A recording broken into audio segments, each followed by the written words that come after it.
تخریبی سیاست کا انجام۔ عباسی خلیفہ مستنصر باللہ 641 ہجری میں فوت ہوا۔ یہ بہت نازک زمانہ تھا۔ چنگیز خان کی قیادت میں تاتاریوں نے ماوراء النہر سے لے کر بحر روم اور بحر اسود تک کے تمام ملکوں کو تاراج کر ڈالا تھا۔ تاہم عراق پر اب بھی عباسی خلیفہ کا قبضہ تھا اور تاتاریوں کے اوپر خلیفہ بغداد کا رعب اتنا زیادہ تھا کہ وہ عراق کی طرف رخ کرنے کی ہمت نہیں کرتے تھے، حتیٰ کہ تاتاریوں کے مفتوحہ ممالک میں بدستور خلیفہ بغداد کا خطبہ مسجدوں میں پڑھا جاتا تھا۔ مستنصر باللہ کا ایک بھائی خفاجی نامی تھا جو بہت بہادر اور اول العزم تھا۔ وہ کہا کرتا تھا کہ اگر مجھ کو خلیفہ بنایا جائے تو میں دریائے جیحوں کے پار تک ان تاتاریوں کا نام و نشان مٹا دوں، مگر سلطنت کے درباری اتنے طاقتور خلیفہ کو اپنے لیے مسئلہ سمجھتے تھے۔ ان کا خیال تھا کہ اگر خفاجی کو تخت پر بٹھایا گیا تو وہ ہماری بات چلنے نہ دے گا۔ چنانچہ 641 ہجری میں مستنصر باللہ کا انتقال ہوا تو ارکان سلطنت نے خفاجی کو تخت پر بیٹھنے نہ دیا۔ انہوں نے مستنصر باللہ کے لڑکے ابو احمد عبداللہ کو خلافت کے لیے پسند کیا، کیونکہ وہ بہت نرم اور سادہ لو قسم کا آدمی تھا۔ اس کو نہایت آسانی سے اپنے موافق بنایا جا سکتا تھا۔ مستنصر باللہ کے بعد اس کا یہی بیٹا تخت پر بیٹھا اور اس کو مستعصم باللہ کے نام سے پکارا گیا۔ اسی خلیفہ کے زمانے میں تاتاریوں کی تباہی اپنی تکمیل تک پہنچی۔ وہ ذاتی طور پر اگرچہ دیندار اور متبع سنت تھا، مگر وہ انسانوں کو پہچاننے کی صلاحیت نہ رکھتا تھا۔ اس نے پہلی بنیادی غلطی یہ کی کہ معید الدین الکمی کو اپنا وزیر بنا دیا۔ الکمی ایک غالی شیعہ آدمی تھا۔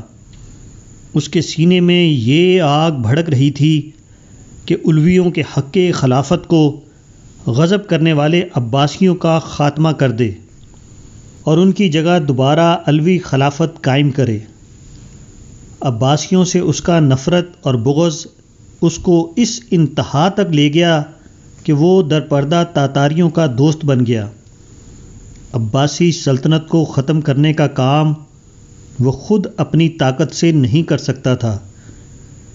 اس نے منصوبہ بنایا کہ تاتاریوں کا سہارا لے کر پہلے اپنے دشمن کو ختم کرے اور اس کے بعد اپنی منشا کے مطابق علوی خاندان کے کسی فرد کو بغداد کے تخت پر بٹھائے۔ الکمی نے وزارت پانے کے بعد پہلا کام یہ کیا کہ شیعوں کو آگے بڑھانا شروع کیا۔ حکومت کے تمام شعبوں میں شیعوں کو کلیدی مقامات پر بٹھا دیا، یہاں تک کہ حکومت پوری طرح الکمی کے ہاتھ میں آ گئی۔ اب اس نے سوچی سمجھی اسکیم کے تحت یہ کوشش شروع کر دی کہ عباسیوں کا نام و نشان مٹا دے اور بغداد میں علویوں کی حکومت قائم کر دے۔ خلیفہ محل کی مصنوعی دنیا میں رہتا تھا، نیز الکمی خلیفہ کے سامنے حد درجہ نیاز مند اور وفادار بن کر رہتا تھا، اس لیے خلیفہ اس کی اندرونی سازشوں سے واقف نہ ہو سکا۔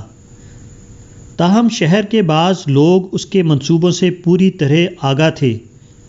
انہوں نے خلیفہ سے مل کر اس کو مطلع کیا، مگر خلیفہ الکمی کی ظاہری وفاداریوں کی وجہ سے اس کے بارے میں اتنا خوش فہم تھا کہ اس نے ان لوگوں کی باتوں کو خود الکمی سے بیان کر دیا۔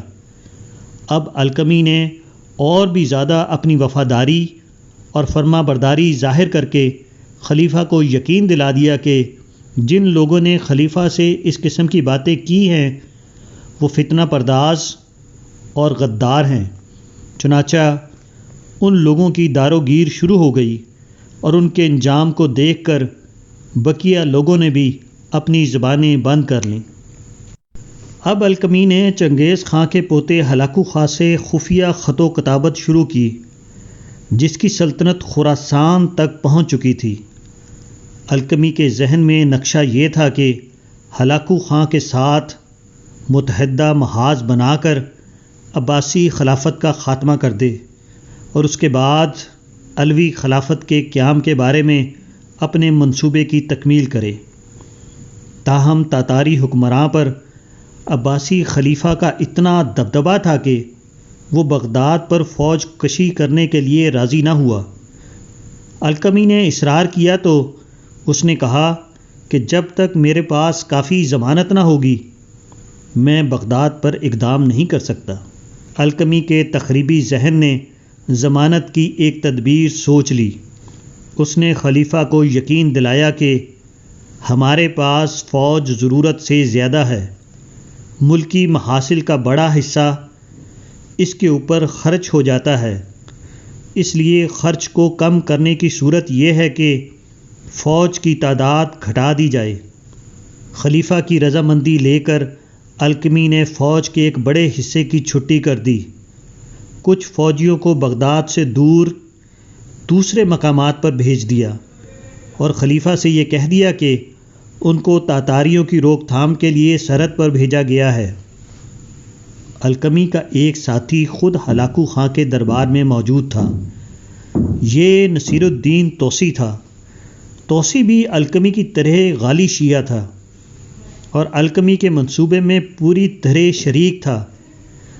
توسی کی معرفت الکمی نے ہلاکو خاں کو پیغام بھیجا کہ بغداد کو میں نے فوجوں سے خالی کر دیا ہے، عربی سامان کا بھی بڑا حصہ باہر بھیج دیا ہے۔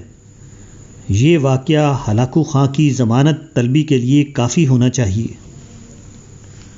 ادھر توسی نے ہلاکو خاں کو یقین دلایا کہ علم نجوم سے معلوم ہوتا ہے کہ بغداد کے اوپر آپ کا قبضہ بہت جلد ہونے والا ہے۔ ان یقین دہانیوں کے بعد ہلاکو خاں نے بغداد کا رخ کیا۔ 50 روز تک بغداد کا محاصرہ جاری رہا۔ اس دوران دونوں طرف کی فوجوں میں کئی بار لڑائیاں ہوئیں، مگر الکمی شہر کی تمام خبریں خفیہ طور پر ہلاکو خاں کو پہنچا دیتا تھا اور اس طرح بغداد والوں کی ہر اس دفاعی کوشش کو ناکام بنا دیتا تھا جو وہ تاتاریوں کے خلاف کرنا چاہتے تھے۔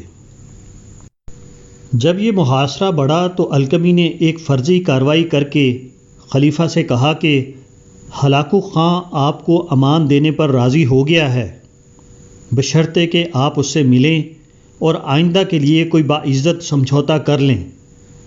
خلیفہ الکمی کے کہنے میں آ گیا اور الکمی کے ساتھ اپنے محل سے نکل کر ہلاکو خاں کے یہاں پہنچا۔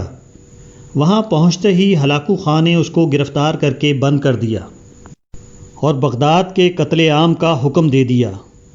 بغداد کی مکمل تباہی کے بعد 9 صفر 656 ہجری کو ہلاکو خاں خلیفہ معتصم کو لے کر بغداد میں داخل ہوا۔ خلیفہ سے پوچھ کر محل کے تمام خفیہ خزانے نکلوائے۔ اس کے بعد حکم دیا کہ خلیفہ کو قتل کر دیا جائے۔ الکمی نے ہلاکو خاں سے کہا، مسلمانوں کے خلیفہ کے خون سے اپنی تلوار کو آلودہ نہ کرو، بلکہ اس کو کچلوا کر مارو۔ چنانچہ توسی اور الکمی نے خلیفہ کو نمدے میں لپیٹ کر اس کو ایک ستون میں باندھ دیا۔ اس کے بعد اس پر اتنی لاتیں لگوائیں کہ خلیفہ کا دم نکل گیا۔ عباسی خلیفہ کو ختم کرنے کے بعد الکمی نے حسب قرارداد ہلاکو سے کہا کہ بغداد میں کسی علوی کو حاکم مقرر کر دے اور اس کو خلیفہ کا خطاب دے دے۔ ہلاکو نے ابتداً اس قسم کے مبہم وعدے کر لیے تھے، جس کی وجہ سے الکمی کو یقین تھا کہ ہلاکو خاں کسی علوی کو خلیفہ بنا کر مجھ کو اس کا نائب سلطنت بنا دے گا۔ مگر ہلاکو خاں نے الکمی کو ڈانٹ دیا اور بغداد پر اپنی قوم کا ایک حاکم مقرر کیا۔ الکمی اس ذلت اور ناکامی کو برداشت نہ کر سکا اور اس کے بہت جلد بعد گھٹ گھٹ کر مر گیا۔ یہ وہی سیاست ہے جس کا خوبصورت نام موجودہ زمانے میں متحدہ محاذ رکھا گیا ہے۔ اس قسم کی تخریبی سیاست ہر زمانے میں رائج رہی ہے۔ کچھ سیاسی حوصلہ مندوں نے بنو امیہ کے ساتھ مل کر ہاشمی خلافت کو ختم کیا۔ اس کے بعد کچھ دوسرے سیاستدان اٹھے اور انہوں نے بنو عباس کے محاذ میں شامل ہو کر بنو امیہ کو ختم کیا۔ پھر ایک اور سیاسی گروہ اٹھا اور اس نے تاتاریوں کا ساتھ دے کر بنو عباس کا خاتمہ کیا۔ ان میں سے ہر ایک کا مقصد یہ تھا کہ وہ اپنے مفروضہ سیاسی حریف کو مشترکہ قوت سے ہٹا دے اور اس کے بعد اپنے آپ کو اوپر لائے، مگر ہر ایک کا ایک ہی انجام ہوا۔ وہ وقت کے قابض گروہ کو ہٹانے میں تو ضرور کامیاب ہو گیا، مگر اپنے آپ کو اوپر لانے میں مکمل طور پر ناکام رہا۔ تاریخ کا یہ تجربہ کافی تھا کہ موجودہ زمانے میں اس کو نہ دہرایا جائے، مگر عجیب بات ہے کہ ہمارے موجودہ زمانے کے قائدین آج بھی مسلسل اس کو دہرا رہے ہیں۔